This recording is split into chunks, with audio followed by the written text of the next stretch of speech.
that part of what's going on here is just plain old government bashing in a democratic country where government is by, for, and of the people. In a democratic country, who is the government other than you and me?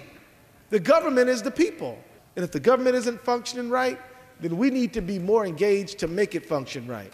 And we need to insist on lower costs, more efficiency. We need to be active citizens to make sure things go the way we want them to.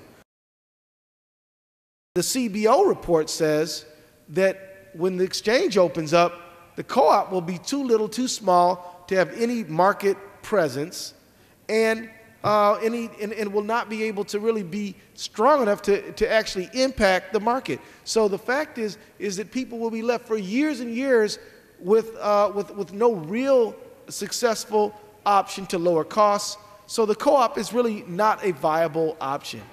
Healthcare reform is really a three-legged stool. One is making sure that people who already have insurance have stable insurance, are not discriminated against, and are treated better by the insurance companies with lower costs. The other is covering the uninsured.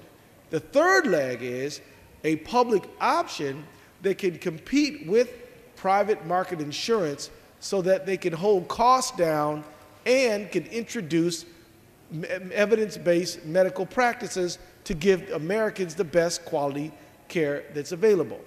What we need is a public option. That's what we got to have. I'm talking about a public option with some muscle. The president's running all over the country talking to people about health care reform. He was in my own town of Minneapolis last Saturday, did a phenomenal job.